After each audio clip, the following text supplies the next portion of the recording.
Hello there, outliers. Niiamah Ashong here, and thank you so much for letting us be a part of your journey today. Let's jump into today's roundtable because we have two incredible outliers who are going to share how they created more income, more impact, and more integrity as they continue to level up what they do in the world.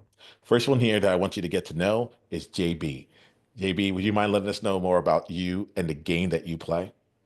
Yeah, absolutely.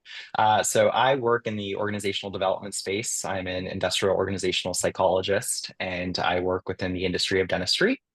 So I work with a lot of underperforming as well as expanding and growing practices that are looking to either expand their teams, but as well as align their organizational infrastructure between their talent and their business objectives.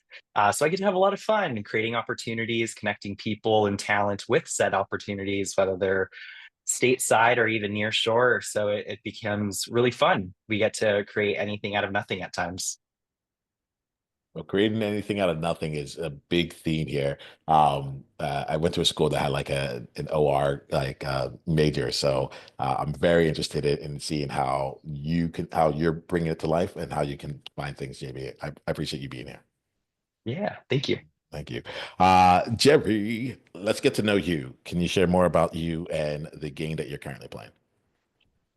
Hello, outliers. So like I said, I'm Jerry, and I want to first of all say I'm an impact worker because first of all, I work in non-profit, and I am also a creative person because I do some creative jobs, some graphics here and there, and then I try very much to bring all these things together to see how much and how well I'm able to put things together and make it better for myself, and not just even for me, for other people around me. And I think for that reason, I also started a podcast over the past few years, and I hope I'm able to share more about that also while we have this conversation. Yeah, let's bring it in. We want to get to know you. Like share your platforms that you have here. And we'll make a call at the end of it to really give you some space here. But Jerry, what's the name of your podcast? All right, so I have a podcast called Matters That Matter, and I think that podcast came out. I started actually because I just felt the need to be able to speak to someone about what it is that you're confused about. Yep. I don't know. I just feel like yes, someone needs to hear my voice. I mean, there's someone out there that needs to understand who they are and how to go about this, how to go about that. And I think that was how the podcast was born. And then for the past few years, I've been doing it, and then I think I've been maximizing the platforms which I have, and then I've been able to get a lot from it. I love it. I love it. Thank you, Jerry. That's awesome. How about you, JB? Tell us a little bit about your platforms, and then we'll go from there. Yeah, so I own a few different companies and organizations, but one of the platforms that I really hone in on is my education platform, which is both where I speak, where I consult with clients, as well as host my podcast. So it's called The Chief Psycho. That's my platform where I bridge the, psychological aspects of what I do for work every day with my corporate upbringing. We got groomed and molded in certain times inside of my career. So it's my fun on play on words, and it gets the I would say lightheartedness in the conversation. I emphasize more or less the human element and the human aspects of our roadmap to entrepreneurship, more specifically in dentistry. So it's fun because we always get to meet different individuals with like-minded stories, like-minded interests, but always different walks of life to get them there. All right, so we're gonna play outliers, y'all. You know you're in good hands here with these two outliers today. JB, I get curious. Like you have a skill set that can be applied in a lot of different ways, right? There's a lot of different organizations, not just a lot of different ways, but to in a lot of different contexts. What got you into the dentistry component of all the places you could be applying those skills? Let's start off there. Yeah, so I actually started my career within the life sciences and pharmaceutical side of healthcare. I had a career mapped out for me when I was in high school, and I was going to become a plastic surgeon until I became a CNA and quickly realized that that was not the roadmap for me. Can't do blood, can't do odors.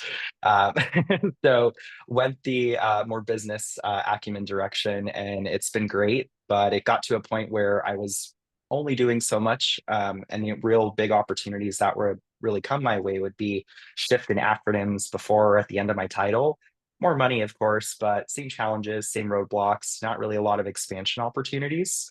And that's when I was recruited into dentistry, where I stepped into a consulting agency. I stepped in as their COO, built out their operations and HR division, and then launched the consulting efforts nationwide, which was a really, really great experience. And it's just been a lot of fun. So I came from that project management space in the pharmaceutical conversations. So when I was moving into dentistry, I was looking at the people aspect of it. It's one thing to have a project get accomplished, but what is the motivation, the morale, and the encouragement to get them there? So just shifted the focus from people to, or excuse me, from project to people. Awesome. Thank you, JB. Uh, I want to like jump in a little bit more here. So, one of the things we focus on is how people continue to level themselves up as they go on in their life. Right? And I would like to ask each of you here. I'm going to go to Jerry first, and I'm going to come to you, JB. Um, Jerry, what's a belief that you've had that you had to either let go of or upgrade in order to play at the level you play right now? And if you're really Sorry, feeling, what's sorry, come again. a belief Okay, that you had to either let go of or upgrade okay. in order to play at the level you play right now? And if you really want to All go right. for it, you can look at it and see like Yeah. for the level you're going to, what's that belief that needs to be shaken up? Mm. All right. So for me, I think one belief I really had to let go of is the fact that it should not always be about money. Because first off, I'm from a country where everybody wants, don't quote me wrong, everybody wants money, but I'm from a country where most people want it desperately. And sometimes for you to get this good, let me call it good things, for you to get these good things, you have to put in some certain level of work before it could actually even come in at a good rate.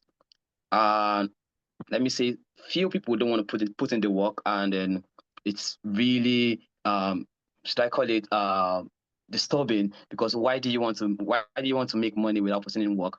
So I actually have to let that go, because I know I need to put in this work. I need to be at a certain level, and then I'm sure I'm certain that this thing would come to me with ease.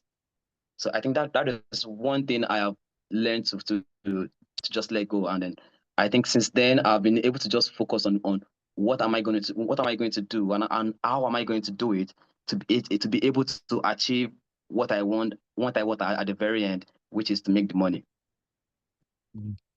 I feel you on that. I feel like there was what brought me part of what brought me in this world was like passive income. There's another major reason why I joined. That was why like my wife and partner, we needed to go travel, and I needed, needed to find a way to go do that. I'm like I didn't do this on my own, but it's like as time has gone on, I've recognized that like passive income comes after like active income, and I feel like I'm hearing that from you, Jerry, right now. JB, let's come to you. What's a belief that like you got to upgrade in order to play the level you're at right now, or even beyond? Yeah, absolutely. I'd have to echo Jerry's sentiments as well. It's very easy to get lost in the hustle culture. And that was something that I was very, very much stuck in very early on inside of my entrepreneurial career and even my corporate career, is going beyond my threshold and expanding myself as much as I could. And even then, you still run into the negative self-talk, the self-doubt, the questions of worthiness or whether or not you can accomplish this. And it was that I needed to work through. So ruling out some of those thoughts and not making sure that I'm leaning into the negatives, but leaning into more of the positives. There's always that saying about get out of your comfort zone. But what I've come to realize, it's not about getting out of your comfort zone. It's about expanding your comfort. So what does that look like in conversations, interactions, and opportunities that you get to create or collaborate with, right? So it's cool. I like that. You got me to pause a little bit, and this happens sometimes with outliers. Like, ooh, a new twist on an old thing. So I think that is what is called innovation. Yes. Right? So tell me here, what's the distinction for you between like you just brought it in here, getting out of your comfort zone and expanding the comfort zone? Like for you, when you process that, what are the nuances between those two? Yeah, I'd have to say it's definitely my mood and my thoughts around the topic. So one thing that I'm challenging myself currently is getting out to go surfing. And I am very, very afraid of the water. Like I don't like to see what's underneath me, especially if it's cloudy. There's sharks, I get paranoid, right? Like all of those little things that are not gonna happen, but could happen are at the forefront of my thinking. So it's recognizing that yes, that is a possibility. And the other side of that is I could have a really great time. I could be really great at this. This could be a new hobby. This could be a new sport of mine. So it's leaning more into that side of the conversation and then recognizing that, yes, we can do hard things. So if that means I'm paddling out there on a surfboard and I'm crashing after the first wave, well, hey, there's another wave coming and I can either get up or flow with it. So it's just I look at it from the way of energy, where the energy goes is where the focus goes. So how are you actually creating the space that you want to really inhabitate or not inhabitate, inhabit? And then looking at it from that angle too. So is that the space that I want to grow or is it shrinking? And then how am I showing up in that process of it too? I like this. I love growth. So, so we're in those spaces. We'll be playing with that. So, all right. You talked right now about like your comfort zone, and how your comfort zone, you're expanding that, right? Um, share with us here, like you talked about a life where you were you're like I was like supposed to go down almost like I was supposed to go down like the plastic surgery route, you know. So I'm assuming that that's like part of like the family business. There's like this like knowledge that's there, right? What started to happen for you, like for any outlier who's listening here who might have also had things kind of more or less written, like in terms of their path. Talk to me about like when you first made the change to walk outside of that path with that first time, and just what what that took, what some of like the conversations were around it for anyone that's like thinking about it and saying like, but everyone knows me as this way. Maybe they started going down the path and they're like, this isn't it, but I was prescribed on it. Wonder if you can speak to some of that right now. Yeah, absolutely. And, I'd have to take a step further back and look at it from like my upbringing too. I come from a very sometimes broken home, right? And I grew up with a alcoholic father, so that in itself starts paving a path. You can either start repeating those same patterns or you can choose to shift outside of it. So that was the direction I immediately saw for myself very early on as, adolescence, teenager, and then you're going into high school trying to figure out what you want to do with your life and you're 16 told to figure it out. And that was my opportunity to really recognize that. I always knew that I wanted to be in healthcare. I come from a family of Army brats as well and a lot of veterans. So being called to serve has always been something that it's an innate feeling in our family. The way that it has reconciled with me, though, is my way of service is creating a space to be in service of others.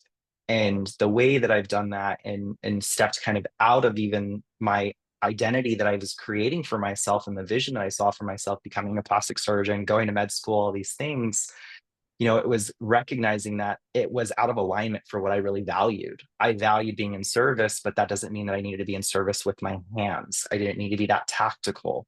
I could be in service in other ways, making sure that there's access to care, access to public health, access to resources for individuals, whether it's a new person starting on a team or it's launching a new program and initiative. It's all around change. And I'm somebody that likes change. I like to find new things every couple of years that I can expand again my knowledge and capacity. I like to be not the one that knows everything in the room. I like to step into it and see where I can absorb from someone. So having that opportunity has always been something I've leaned into as well.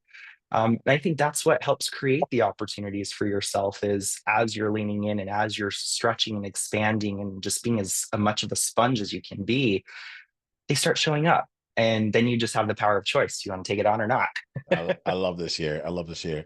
Thanks for choosing to bring in the comfort zone. Jerry, I'm going to come to you here. I want to explore comfort zone because a lot of us actually listen to this because we're on the precipice of something. We're on the verge of doing something that is uncomfortable for us, right?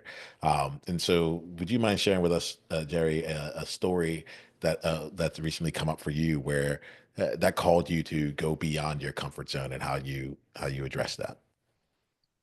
All right. So for me, like I said earlier, I'm a creative person and I do a lot of graphics design. And every time I'm out or on the street or visiting friends or the mall or something, I am always aware of my environment. For the fact that I see a lot of graphics and designs, and I'm like, how did this person even do this? Am I even up to this level at this point? And that alone usually challenge me. That when I get back to my computer, I'm always trying to search to know the how. And somehow I do not want to rest because I believe I have a purpose to be able I have a purpose already to challenge whoever that is and be able to match up to the level of their skill. And I think beyond graphics design, comfort zone, like JB said, it should not just be, it should be like to expand your comfort zone, because my own belief is the fact that whatever you do, you should do it with ease, right? And if I if I am going to be doing anything with ease, it should be what I love. And you know what they say, that people love their comfort zone, right? And if I'm doing graphics because I love to work as a graphic designer, I I want to make graphic design my comfort, right? And I want to make it I want to make it easy for me, right? So I usually would just try to put in the work to make sure that yes, wherever way it is going to end up, it's going to be easy and it's going to be comfortable for me. So it is more about expanding the comfort and not just leaving the comfort zone to just be what it is. So Period. y'all are interesting. Both of y'all have like this like way of looking at it here, where it's like, if I'm getting you, it's like I want to stay comfortable, you know, but it doesn't mean I have to stay stuck. Am I getting that like kind of distinction there? Exactly. Yeah. Yeah, completely agree. Yeah, it's a cool way of looking at this here. It's like whatever you do, you should do it with ease. So like let's go and build out the comfort to make that come to life. JB, why don't you like hit me with this? Because you came in, you talked about like being hired into the organization you were, and then like you came in as CEO and you built out teams and beyond and scaled it up on a national level. Like take me to that because I'm imagine like did you have all those skills coming into the game? Like when you just joined in, like tell me about how you expanded your comfort zone. I just love this idea of like how you made things more comfortable for you as you kept playing bigger and bigger.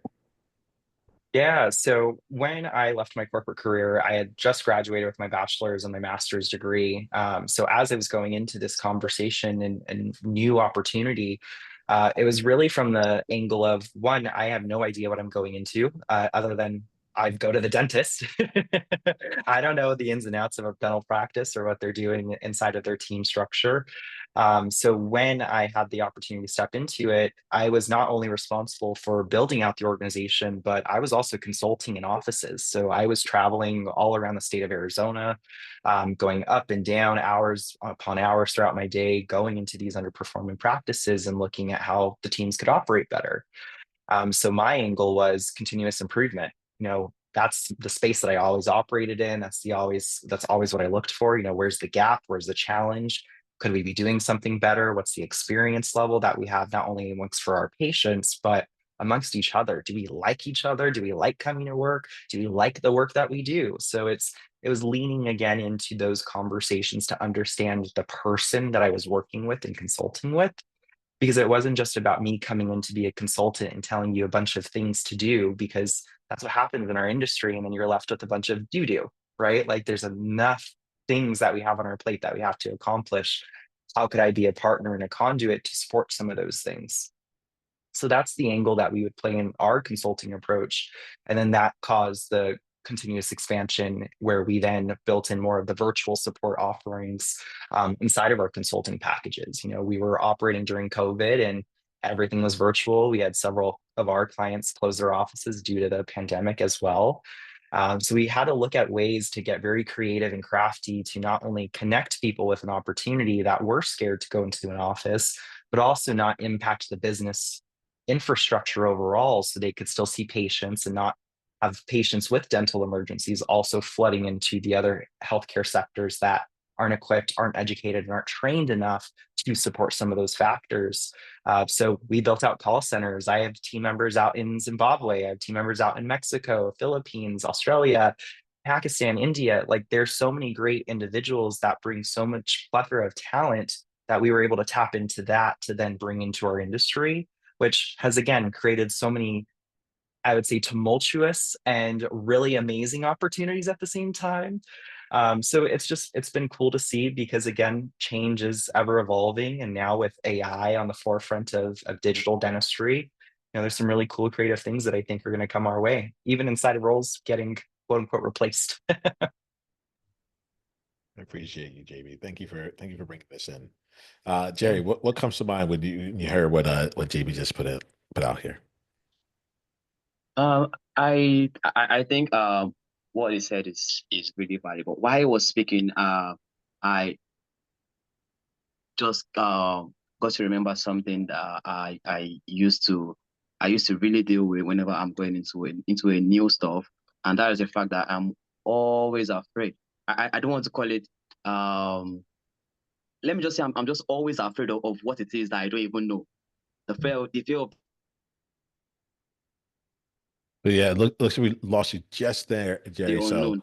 And uh, for the fact was not because I don't know what it is, or I don't know how I'm going to go about it. That is not the issue. But because I'm just going into it and I don't know what comes after, right? And I think for everyone that is one of the things that kind of limit us from going into new stuffs, right? Because we just kind of imagine problems that are not there, and then when we get into it, we later find out that wow, easy peasy. yeah, that's actually quite interesting here as you put that in there, Jerry. Like, imagine the problems that aren't there. JB, I see How, you how, like how do I I even get see you? I see we're having this a little bit of like connection issue, so there'll be a bit here. But JB, I'm gonna come to you. Like I saw Okay. you nodding quite a So bit I around that. really key into it. Hey, Jerry, can you hear us here? All right, JB, we're Into gonna come to what it you was on that, and then I'll work things out with Jerry here, right? Yeah. But saying like that element of because like just getting in and then seeing what like happens after that. I saw you like nod quite a bit with I that, and I'm know I curious what that like translated for you. Yeah. So a lot of what Jerry was sharing too, those things come to mind for me all the time, whether it's a new opportunity, whether it's a new conversation with a team member or a new team member yeah, starting, I've also right? been there. So it becomes quite interesting as you're really coming to fruition with those thoughts. Like what really is the breakdown in the thought? What is the tonality and attachment that we bring to it too? When we say like, oh, I don't know what if could happen, the change in the pitch could shift the meaning behind it entirely. Well, I don't know what's going to happen. Well, you heard my tone went down. We go into more of that fear modality. But if we go into like, well, what could happen, right? Like we have more of that excitement, the opportunity shows up, you start to rub the energy and share the energy amongst the people that you're with. And then that's the space that you get to create for influence to take place, whether it's hopefully for the positive, never for the negative. But that's what gets to spark and inspire the change. Well, I appreciate that there. Like we got Jerry back here. Jerry, why don't you unmute yourself here? You were saying something. It was great, but it was coming to us in piecemeal. So why don't you just give us kind of like the bottom line of what you were sharing with us? I'm so sorry. The network has been crazy over here. So like I was saying, I just think it's important, like JB said, that we all key into the fact that let's give it a try. It does not matter what it is. Just give it a try because I have been there. Like I said, I've been there, and I know what it is. Um, and I don't want to be that person again. So I always try to put that out to everybody when I'm speaking. And there is one thing that is common well when I'm speaking on my podcast, and that's the fact that even when you try and you fail, you are kind of succeeding. Because for a fact, when you fail and you learn from your mistakes, you are a step ahead from achieving what you want to. So that has just been my idea, and it has really been working for me because I just go ahead on into whatever I wish and I want to do. Well, I like talking to y'all here. What I want to lean into right now is your edge. So right now I've been kind of exploring like your past and some of the things that have made you an outlier and how you see it from that perspective. And I'd like to go into the edge right now. And so the edge for me, I use outliers edge. I use it because edge represents a number of different things for me. This part of the edge I want to explore is staying on the edge of the comfort, but not from what has happened in the past, but towards like what you're building now.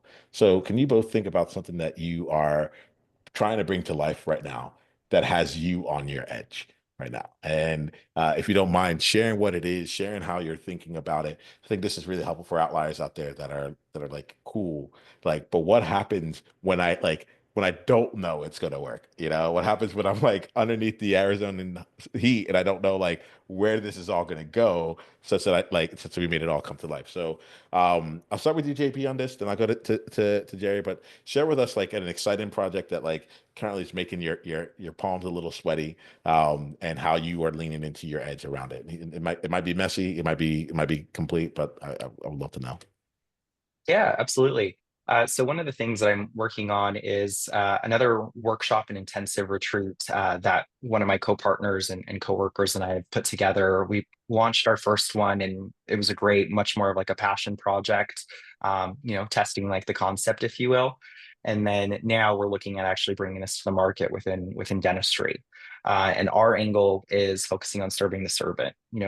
We all deal with the imposter syndrome. We all deal with combating those thoughts and those breakdowns and trying to be better leaders in the space of all of those challenges. But inside of all of that, and in spite of all of that, we are always giving up more of ourselves than we ever are refueling us. So we've created this space to really hone in and again pour into those that have been consistently and continuously serving those in our community, and create a space to give back to them, and also start rewriting and rewiring some of the thought processes they have around imposter syndrome, around worth, around value, and reinstilling what the value is that they're looking to bring forward. So it's definitely very heart-centered for us, myself and my partner, that driving this. But it's definitely a challenge, hosting all this stuff and finding the right logistics and trying to service everyone's needs. Man, planning an event is not easy. Yeah. Yeah. I appreciate it because like I like the elements of us taking on the things that aren't easy, you know. So like help us navigate here.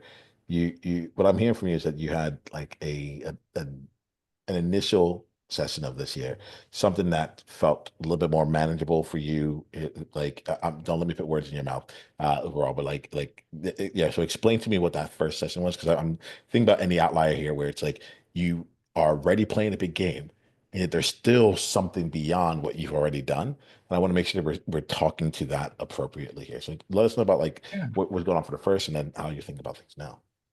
Yeah, absolutely. So when we first started reviewing this, we were looking at it from the angle of, what type of space do we want to create? What do we want to be responsible for shifting either someone's way of being, behavior, attitude, or just experience of life? And that was pretty messy. And it was messy in the sense of it was too broad. We had an idea that if you were a servant leader, that you resonate with this type of thinking, that you're the target audience. Well, that spray and pray approach only goes so far. It doesn't create the level of intimacy and connection and true community that we were really intending to. So as we've been really, I would say, peeling back the layers of the mission, the vision of the community organization we're creating, we really identify two things that we're really finding individuals that resonate more with, and it's compassion fatigue and empathy burnout. So when you start finding yourself in both of those two areas, that's when we start self-sabotaging. That's when we start breaking ourselves down. And once we've been able to identify that, that's where our we're not red flag is, but we're waving the flag to say, awesome. That's your indicator to know that we want to work with you, we want to support you, we want to create the space to help rebuild you up. And whatever leader, organization, coach, consultant, speaker that you are, to just be the best version of yourself, because you're not alone. We are all dealing with these same challenges. And even if we're geographically disconnected, the way that we're all thinking and operating, the impacts of the world these days, we're a lot more connected than we think. So creating the shared space to have this conversation was really our goal and main intention. And I'm excited because we've also been able to hone in on more of the messaging, hone in on more even like the aesthetic and branding. How is it looking? How does it feel? How is it resonating? So all of those little intricate, detailed things, they're meaningful. I got one more follow up, and then I'm going to come to you, Jerry, on this question here. Uh, you talked about like being able to bring it down a level into like compassion fatigue, and empathy burnout. Right?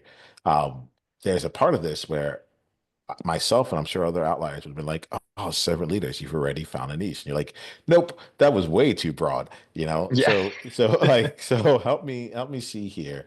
Um, like what was your process to like bringing it down to these specific elements here? Like I get it. At the same time, it feels like wow, you must have done some additional work to really pull out like these two components. If you see this, now we're talking.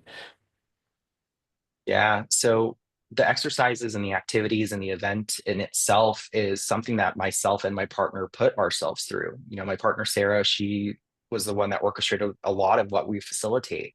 So as we were going through this discovery process, it mattered most to us to make sure that we were testing our pilot, if you will, and testing each iteration to make sure that it was resonating with us, like-minded individuals that resonate with the high performers, the ones that are working 20 hours a day because they love to do their work and they love the jobs that they do. But again, the self-sabotage happens, the self-care is the first thing to go to the under the rug or whatever metaphor you want to use. So as we really started pulling again back those layers, it was those things that we kept finding inside of the work that we were doing. And then we started looking at our network. What was our community? Who are the people that we were surrounded with? What was the type of work that they were doing? Was it like-minded? Was it similar? Or was it completely out of our scope? And then we started leaning more into interview style of conversation. Rather than us trying to sell you on it, we wanted to make sure whether or not you are somebody that's going to be interested in what we have to offer. And then we can also make the recommendation to say, hey, I don't think this is going to be the best solution for you. Maybe you need to work with another person or another organization. So again, peeling back the layers was really important. And then finding what is going on internally between myself and then my partner as well, to see how are we really bringing that conversation to life. Because if we're still dealing with those challenges and finding our ways struggling through them, we're not going to be able to help facilitate and lead somebody else through that same challenge either. So doing the work, right? Doing the work ourselves to make sure it works. Appreciate it. I appreciate like there's just something in there sometimes about like I woke up one day, I snapped my fingers, and then I just found my niche, I just found Yeah. the thing to focus on. And so it's really I love finding out how people like actually go through the process of coming in on something that you own. Because that was the thing, JB. Like when you got there, it didn't feel like it felt like you owned that. It felt like you're like, hey, look, we could do this. It's not giving us what we want. How do we actually get what it is that we want? And I appreciate you walking us through your process there. Yeah, definitely. Awesome. Thank you. Yeah. So Jerry, let's come to you. Um, I get really curious for you about like a project that you're taking on that just feels like that feels big, that puts you out of like that makes you want to grow your comfort zone right now, and expand that, and perhaps even gives you sweaty palms. Well, tell us a bit about that project right now, what it is that you're building and creating. Let's talk a bit. All right. So for the past, let me say 3 years now, I've been so big on capacity building, and not just for me, but actually for teenage around me. And that was born from the fact that I really felt that, yeah, we are all growing old, and then if anything good has to happen, it has to start happening from when we are really young, and when we are really tender, and when we are able to make mistakes and then correct our mistakes, and then life still goes on, right? So for the past 3 years, I've been working with groups to ensure that we bring these young people together and see how best we can help them maximize whatever potential they have. But however, where that keeps pushing me to be better for myself is the fact that what I don't have, I cannot give to someone, right? And it should not. I feel it should not really speak well, even when I'm not the person in charge of this group, and I still don't have the right skill that these people need, that even when they come to me for advice or for something, I'm not able to give it to them. So it keeps me on the edge because I most times have to make research, have to try to learn new things because I really want to be that person that yes, whatever is happening, whatever is going on, I am able to speak to it, right? And then because of the kind of person I want these young people to be, I want them to be able to speak for themselves, to stand for themselves, to be in that capacity to be able to do beyond their own expectations, right? And somehow I also find myself in kind of a disadvantaged community, right? And then this many of these young people just do not believe in all of these things until it start happening, right? And I think for me, I just want to see that change happen, and that is what I've been after. Period. I love this here. So you talk about capacity building. I want to make sure I get like, when you say capacity building, what does that mean for you? Okay, so for me, capacity building, like I said, I come from a community where many people are at the disadvantage, right? And then sometimes the capacity for a person can be the mindset, right? When you don't have the right mindset, even when you are blessed with the talent or whatever God has given you, right, you still will not be able to use it right. When you are blessed with the talent of 10 people, right, and then your mentality is just that of 2%, right, you would only operate within that capacity, right? Got you. And I have seen that happen to so many young people around me, and I feel this is not right and it cannot keep happening.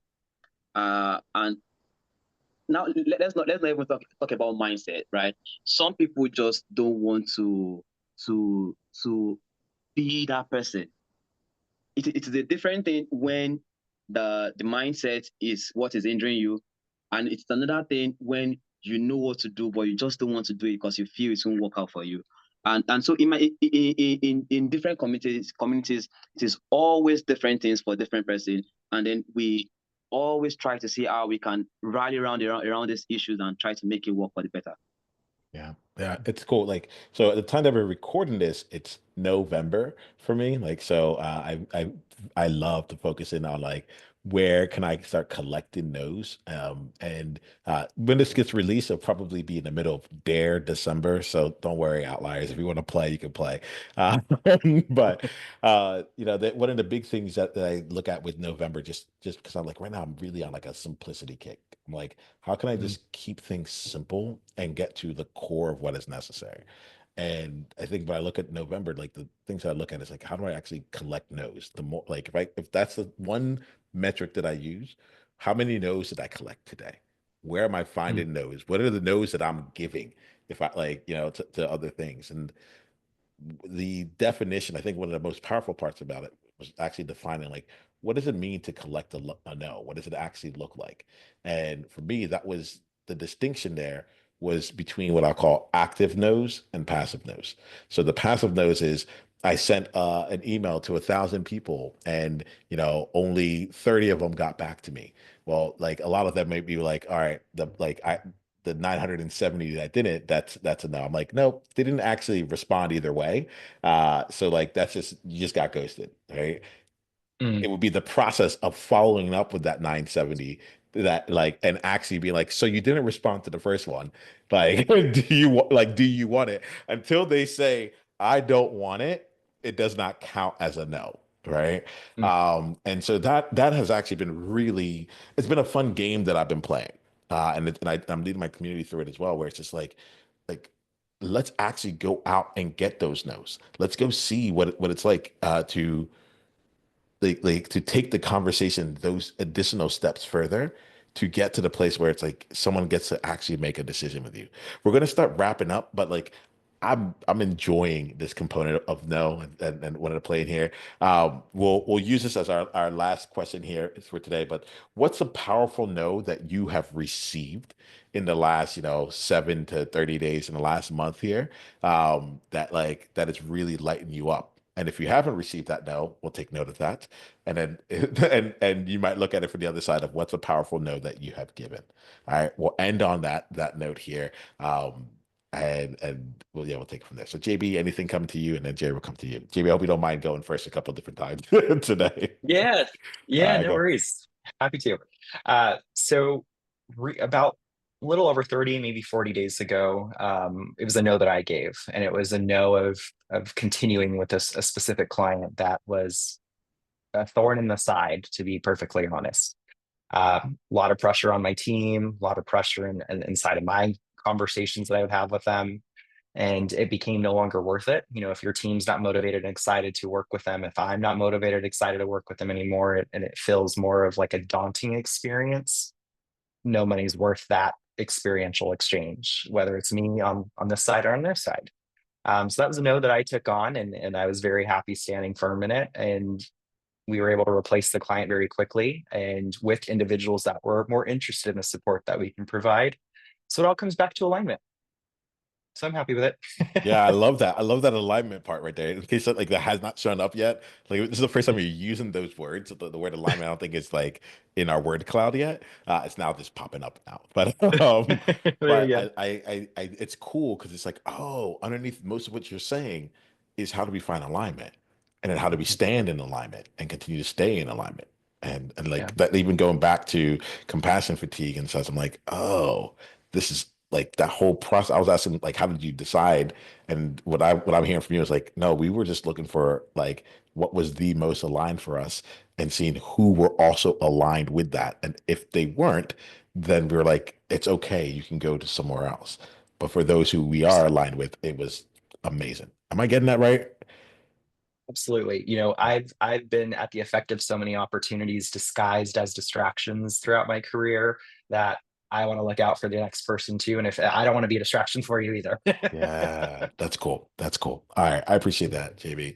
And then Jerry, we'll come to you. This will be the last big question we have, and then we'll wrap up all together. What's a big no? What's a powerful no that you either received or gave in the last month?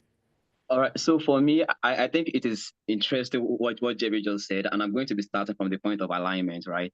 Because few not even month now, few weeks ago, right? I was working on a couple of projects, and then for a fact, I was really excited about the outcome, but at the very end, all of the work I worked on were rejected. And I was really when I mean I was really excited because I just felt, yeah, I have done the right thing and this is it. No going back from this, right? But when I had to present the project, it was rejected for some reasons, and that alone didn't. I didn't just sit back on the rejection. Sometimes rejections like that come in here and there. But however, I took that as a challenge to myself. That for a fact that this project I was really excited about it, unlike some other project that maybe I was a bit skeptical about. This one I was excited and then rejected. So I took it as a challenge to level up. Let me find out how I can make it right. Let me just find out, and that was it for me. That was how I was just able to undo the rejection. I love this here. I thank you, thank you, thank you all here. We're going to close on that, and the way that we close here is, it's two things. One, outliers. This conversation has really been an exploration of how two incredible people like are continuing to level up their game in the way that they see things. Right. And there's probably someone in your world right now who could really benefit from growing with this. I'm actually going to go. You can go share this on your socials. Please share this as much as you can with the people in your world. Absolutely. But I'm going to go with that idea of alignment here today and say, like, if there's one person in your life that you know will be really aligned with this conversation, that like would really benefit from hearing how JB and Jerry are looking at their world, please go ahead and share it with it. We call it the one person, one conversation at a time initiative here. And there's something for me that like that feels like, yes, we're going to go like big on volume, but just to like make someone's day by saying like, I'm going to gift you this conversation because I think it would be very meaningful for you. I think there's something to it. We'll see what happens in like 5-10 years, but I think there's some good things that will just keep playing. So thank you for that, JB. Jerry, I appreciate each of you. We will end with this here. Let us know how we can how we can continue down the journey with you, as well as one insight that you're like leaving this conversation with. And the outliers are taken care of. Like this is like for you. What's one way that you grew? And if you didn't get an insight, that's fine. Just be like I didn't get an insight. That's cool too. All right. For old time's sake, why don't we start with Jerry this time? Jerry, let us know uh, how we can continue with you and an insight you got, and then we'll go to JB to close. All right, so I'm going to be starting with the insight I got. Really, I've learned a lot from today's session, and what really stood out for me, was the fact that you just need to keep going. You don't have to think about this or that. Just attack it head on. And I think I saw that from a fresh perspective, right? And I am adopting that, and I'm going to ensure that I put that to use and practice in my daily life. That's just it. And so you can connect with me on Instagram on Instagram at Jerry Idowu _ and you can send me an email at Idowu Jeremiah Oluwaseun. That's quite long. I don't know how people will get that. Keep it simple for us. Keep it simple. If there Yeah. is one way that we can find you, what's the best way for us to do it? All right. I think my email will be the best. Just Idowu Jeremiah Oluwaseun at gmail.com. So that will be the best to do the work. All right. Thank you. All right. Thank you, Jerry. And then JB, how about you? What's an insight you got and and how people can continue down with it?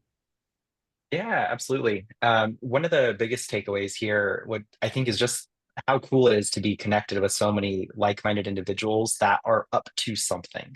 And that's one thing that is just a key takeaway for me is to hear how geographically disconnected we can be and how opportunities can be created out of nothing and we can create them and have as much fun as we want with them. So Gary, it was great learning about your story and learning about the cool things that you're doing in your community. And then Thank hearing that you. you're here in San Diego too. So, Yeah. hey, you never know who's around in your neighborhood until you start talking to people. Yes, yes, indeed. So that's really, really, really awesome. Appreciate the opportunity. And you can follow me at the Chief Psycho on all the platforms, social media, Instagram, Facebook, LinkedIn. That has all my contact information too. All right. Well, thank you here. I appreciate you all making the time for this and sharing your experience and thank you for living the lives that you've lived so that this could actually be a rich conversation. I appreciate all of you. And outliers, I want to just leave you with this before we wrap up here. Be you on purpose. Journey on.